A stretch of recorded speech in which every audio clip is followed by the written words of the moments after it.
이분 검색에 대해서 설명합니다. 이분 검색을 수행하기 위해서는 데이터가 이와 같이 값에 의해서 정렬되어 있는 상태가 되어야만 합니다. 그러면 현재 16개의 데이터가 있는데 특정한 데이터, 여기서는 알파벳 G를 어떻게 찾는지 그 진행 과정을 보겠습니다. 먼저 데이터들은 지금 다 한눈에 보이고 있지만 뒤집어져 있어서 보이지 않는 것으로 간주하셔도 됩니다. 총 16개의 데이터 중에 가운데에 위치한 데이터는 K 8번째와 9번째 M이 됩니다.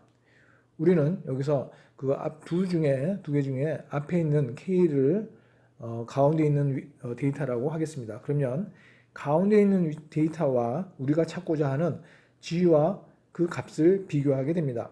그러면 G는 K보다 작으므로 그 K를 기준으로 오른편, K를 포함한 오른편은 그 찾는 데이터가 없다는 것을 알 수가 있습니다. 왜냐하면 데이터가 이미 정렬된 상태이기 때문에 K보다 작은 데이터는 그거보다 왼편에 존재할 수밖에 없습니다. 그래서 이쪽 오른편 데이터는 버리는 데이터가 되고 왼쪽에 남아있는 7개의 데이터에 대해서 동일한 방법을 취하게 됩니다. 그러면 7개 중에 가운데 있는 데이터는 2가 됩니다. 그러면 2와 우리가 찾고자 하는 G와 비교했을 때 G는 2보다 큰 값이므로 2를 기준으로 왼편에 있는 데이터는 우리가 찾는 데이터가 존재할 수가 없습니다. 그래서 이제 남는 가능성 있는 데이터는 3개밖에 없습니다. 그럼 3개 중에 가운데 위치한 H라는 데이터를 확인하고 우리가 원하는 것은 H보다 왼편에 있을 거라는 것을 알기 때문에 가능성 있는 데이터는 여기 나와 있는 이 데이터 하나가 됩니다. 다음 이 하나의 데이터를 이동해서 거기서 이제 값을 확인하게 되면 그 찾는 데이터 G가 있다는 것을 알게 됩니다. 그래서 결론적으로 그 이 네 개의 카드는 우리가 값을 비교한 카드가 될 것이고, 그래서 총 4번의 비교로 특정한 하나의 데이터, 여기서는 G가 되는데 그 G의 데이터를 찾을 수가 있었습니다. 이분 검색에서 우리가 가장 좋은 경우가 어떤 것인지 확인해 보겠습니다. 만일 찾는 데이터가 16개의 데이터 중에 가운데 위치한 데이터라고 한다면 여기서는 K 또는 M인데, 만일 우리가 K를 찾는 거라고 한다면 그 2개 중에 가운데 위치한 것 중에 앞에 것을 기준으로 삼는 그 데이터라고 한다면 K를 확인해 보는 순간 우리가 찾는 K가 있다는 것을 알기 때문에 단 한 번의 비교로 데이터를 찾을 수가 있게 됩니다.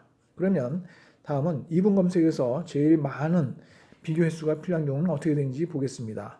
만약 우리가 찾는 데이터가 여기 나와 있는 Y라고 한다면 그 이분 검색은 어떻게 진행될까요?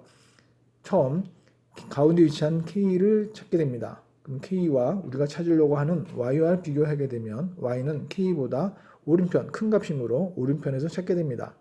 그러면 남은 데이터 8개 중에 가운데 위치한 또 R 값을 찾게 됩니다. R 값을 이제 확인하게 되죠. 그럼 R과 Y를 비교해 보면 Y는 다시 또 R보다 크게 되니까 4개 중에 하나가 되게 찾는 데이터는 4개 중에 하나에 위치하게 됩니다. 그 다음에 4개에서 가운데 위치한 T라는 데이터를 확인하게 되고 T는 다시 또 Y보다 작은 데이터이므로 여기서 T보다 오른편 데이터를 찾게 됩니다. 그럼 둘 중에 두 개의 데이터 중에 또 여기서는